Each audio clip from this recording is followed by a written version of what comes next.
इसे आप व्यक्ति का पुनर्जन्म भी कह सकते हैं। एक तरह से प्रथम भाव में राहु वाला व्यक्ति पूर्व जन्म का कर्ज चुकाने के लिए ही उसी परिवार में दोबारा जन्म लेता है। ऐसी सिचुएशन में अक्सर घर के सदस्य अज्ञानतावश इसे पैरानॉर्मल एक्टिविटी से जोड़कर देखने लग जाते हैं और वो ये मान बैठते हैं कि व्यक्ति के ऊपर कोई भूत प्रेत का साया है या किसी ने कोई टोना टोटका। नमस्कार, मैं हूं आचार्य प्रकाश दत्त और आप देख रहे हैं ज्योतिष ज्ञान शास्त्र। उम्मीद करता हूं कि महादेव की कृपा से आप सकुशल होंगे। अगर आप मीन राशि या मीन लग्न के जातक हैं तो एक बात आप वीडियो के शुरू में ही जान लीजिए कि जब जब राहु महाराज कुंडली के प्रथम भाव में गोचर करते हैं तब तब व्यक्ति की शख्सियत में अपने पूर्वजों के गुण प्रकट होने शुरू हो जाते हैं और यही वो सही समय होता है जब व्यक्ति इस जन्म में या पिछले जन्म में अपने द्वारा अथवा अपने पूर्वजों के द्वारा छोड़े गए किसी अधूरे कार्य को पूर्ण करता है। कुंडली का प्रथम भाव वो सेंसिटिव स्थान है जहां पर हेरिडिटी यानी वंश परंपरा के गुण प्रचुर मात्रा में मौजूद होते हैं और राहु इनको इजीली कैप्चर करके एक्सपोजर देना शुरू कर देता है। अब इस बात के कई लाभ भी हैं और कई नुकसान भी।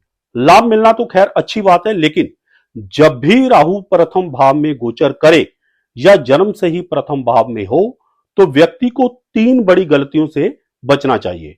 अब आप समझ ही गए होंगे कि मैंने वीडियो के थंबनेल में क्यों लिखा है कि राहु आ गए प्रथम भाव में, पूर्व जन्म की मिस्ट्री, अधूरा कार्य होगा पूर्ण, मगर 3 बातों से रहे सावधान। तो चलिए जानते हैं कैसा रहेगा राहु महाराज का ये गोचर। जैसा कि आप सभी जानते ही हैं कि 30 अक्टूबर 2023 को राहु महाराज आपकी राशि मीन में प्रवेश कर चुके हैं और वो यहां पर 18 मई 2025 तक पूरे 18 महीने और 18 दिनों के लिए संचरण करेंगे। राहु के बारे में एक रोचक तथ्य जानकर आप हैरान होंगे कि परिवार के जिस व्यक्ति की भी जन्मस्थ कुंडली में राहु प्रथम भाव में हो तो इसका मतलब यह होता है कि वो व्यक्ति उस परिवार में दोबारा जन्म लेकर पिछले जन्म का कोई अधूरा कार्य पूर्ण करने के लिए आया है। ऐसा देखा भी गया है कि जिनकी कुंडली में राहु प्रथम भाव में होता है उनका स्वभाव उसी परिवार में से पिछली पीढ़ी के किसी ऐसे व्यक्ति से मिलता जुलता होता है जो अल्पायु में इस दुनिया से जा चुका हो। इसे आप व्यक्ति का पुनर्जन्म भी कह सकते हैं। एक तरह से प्रथम भाव में राहु वाला व्यक्ति पूर्व जन्म का कर्ज चुकाने के लिए ही उसी परिवार में दोबारा जन्म लेता है। यह तो हो गई उन लोगों की बात जिनके जन्म से ही राहु लग्न में होता है या चंद्रमा के साथ युक्त होता है। जहां तक लग्न या राशि में राहु के ट्रांजिट का संबंध है तो नो डाउट इसका संबंध सीधे सीधे तौर पर तो पूर्व जन्म से बिल्कुल भी नहीं है, लेकिन राहु के प्रथम भाव में ट्रांजिट के दौरान व्यक्ति के स्वभाव में एक विलक्षण परिवर्तन देखने को अवश्य मिलता है। व्यक्ति के अंदर अपने पूर्वजों के गुण या दोष प्रकट होने लगते हैं।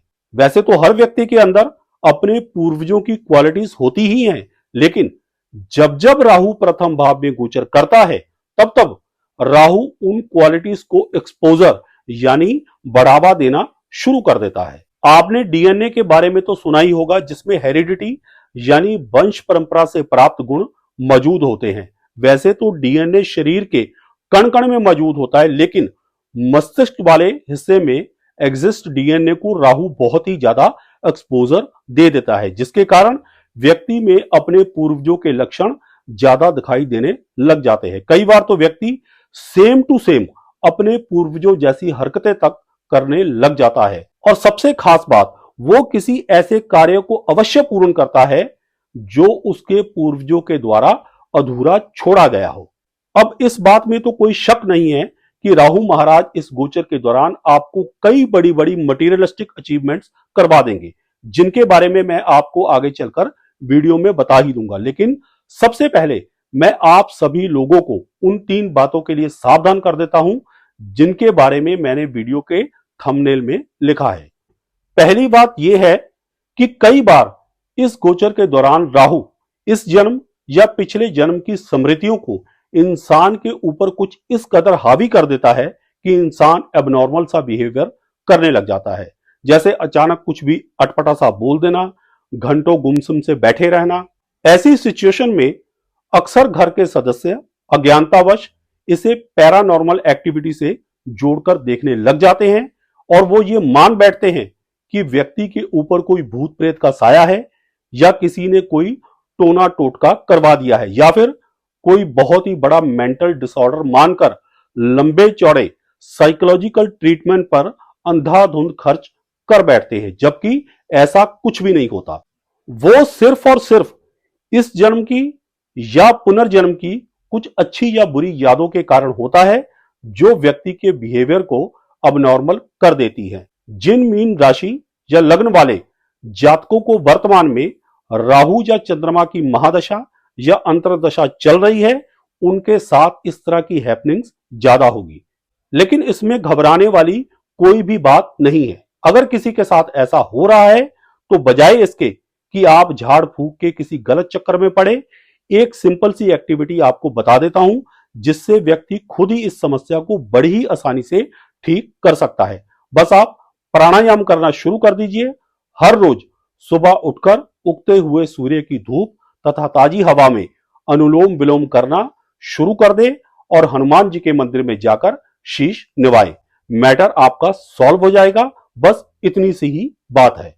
अब बात करते हैं दूसरी सावधानी की। देखिए, प्रथम भाव एक राज सिंहासन की तरह होता है और उसमें गोचर कर रहे राहु महाराज आपको ज्ञान तथा धार्मिक कार्यों के विरोधी बना सकते हैं। ऐसा करने से आपके अब तक के अर्जित किए गए पुण्य कर्मों का ह्रास यानी लॉस होगा।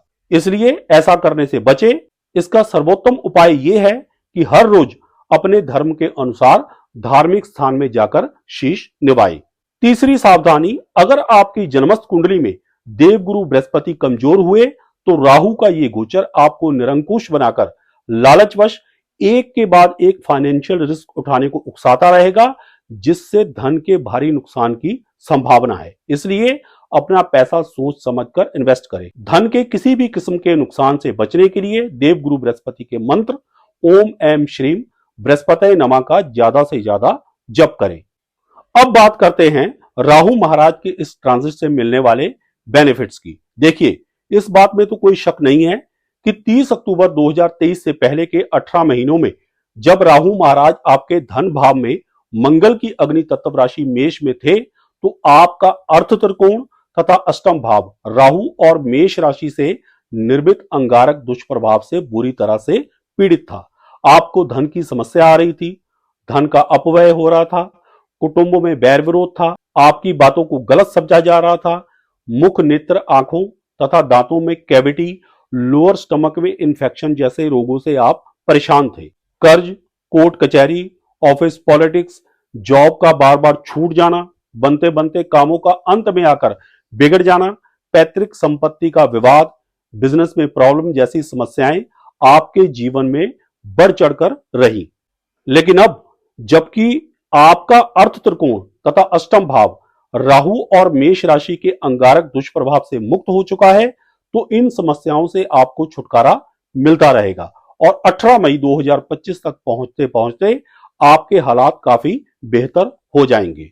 इसके अलावा जैसा कि मैं पहले भी बता चुका हूं कि प्रथम भाव में संचरण कर रहे राहु महाराज आपका कोई अधूरा कार्य भी अवश्य पूर्ण करवाएंगे। राहु महाराज आपको दुनिया के हर ऐशो आराम की तरफ आकर्षित करेंगे और उसकी पूर्ति के लिए आपको किसी भी हद तक जाने को प्रेरित करेंगे, क्योंकि राहु हर बाउंड्री को तोड़ने वाला प्लेनेट है।